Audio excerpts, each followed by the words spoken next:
Bonjour, je m'appelle Clémence Picot. Bonjour, je m'appelle Manon Asselot. Et moi, c'est Maxence Denis. Et nous sommes tous les trois étudiants à l'école Grenoble INP Génie Industriel. Notre école est spécialisée dans le génie industriel. Les deux filières qui nous sont proposées sont liées à la conception de produits ou au management de la chaîne logistique. Nous étudions par exemple des matières comme l'ergonomie ou la gestion des flux qui nous ont été particulièrement utiles pour ce projet. On a connu du coup ce challenge via l'intermédiaire d'un de nos enseignants, Guillaume Thoman, qui est également le chargé handicap de Grenoble INP. Et c'est lui qui nous a vraiment transmis sa passion pour ce domaine. Et il a notamment connu ce challenge puisqu'il était jury les années précédentes au challenge Solitudiant. L'an passé, un groupe d'étudiants de notre école avait déjà participé à ce challenge et nous avons souhaité prendre la suite. Donc nous, ce qui nous a motivés à participer au challenge étudiant, c'était premièrement le fait que le secteur des entreprises adaptées n'était vraiment pas connu pour nous. Et donc on avait vraiment envie de le découvrir et pour nous, c'était vraiment une chance. De plus, en tant que futur manager, on souhaitait être sensibilisé au handicap dans l'entreprise, d'autant plus que l'on ne connaît pas la diversité des handicaps qui se cachent derrière ce nom. Et la dernière raison pour laquelle on a participé, c'était aussi une chance pour nous d'appliquer directement tous les cours qu'on a eu à notre école et d'avoir vraiment un impact concret dans une entreprise et de voir quelles actions on pouvait mettre en place pour améliorer le bien-être des salariés. Au début, la collaboration avec l'entreprise adaptée nous a semblé difficile puisque nous avions 2 heures de route pour nous rendre sur site et cela a donc limité les visites.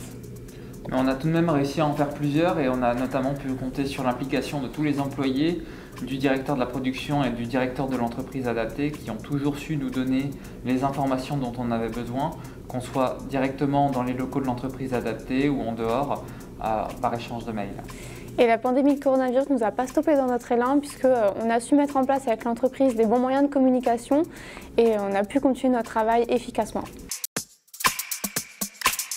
Alors c'est la première fois qu'on a pu mettre en application tous les cours qu'on voit à notre école et c'était très intéressant parce que par exemple on a pu mener une étude ergonomique du début à la fin. On est venu avec nos petits calepins, on a dessiné les flux, on a interviewé les salariés, enfin on a vraiment tout mis en application de tout ce qu'on voyait et c'était très utile pour nous. En plus, ce projet nous a permis de mettre un premier pas dans l'entreprise pour se rendre compte de la réalité du terrain. Et comme disait Manon, c'est bien plus intéressant de travailler sur un cas concret avec des exemples réels plutôt que sur un cas théorique comme on nous propose à l'école. Et on a également pu aborder tous les points qu'on aborde dans un projet normal, que ce soit au niveau du respect des délais, le respect des coûts, mais également les contraintes quand on va interroger les salariés ou des choses comme ça.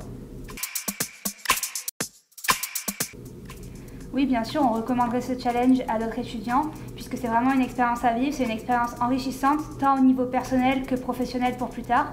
Donc c'est vraiment une expérience que l'on recommande.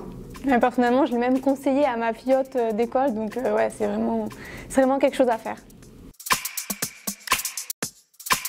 Alors comme on a pu l'évoquer avant, c'est sûr que c'est un atout indéniable dans nos carrières d'étudiants, entre guillemets.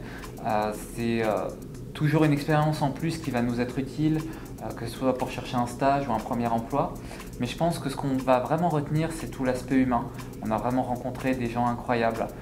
Tous les employés nous ont toujours poussés et nous ont vraiment motivés pour qu'on aille jusqu'au bout du projet et on s'est vraiment battu pour eux, pour améliorer leurs conditions de travail et qu'ils soient plus heureux au quotidien dans leur mission. Je pense que le moment qui nous a le plus marqué dans cette expérience, et les autres confirmeront sûrement, c'est l'annonce de notre 2e place lors de la finale nationale et surtout l'émotion du directeur de l'entreprise puisqu'on a vraiment vu à quel point ce projet lui tenait à cœur et ça nous a aussi montré que l'on n'a pas travaillé pour rien et que nos efforts ont servi à quelque chose.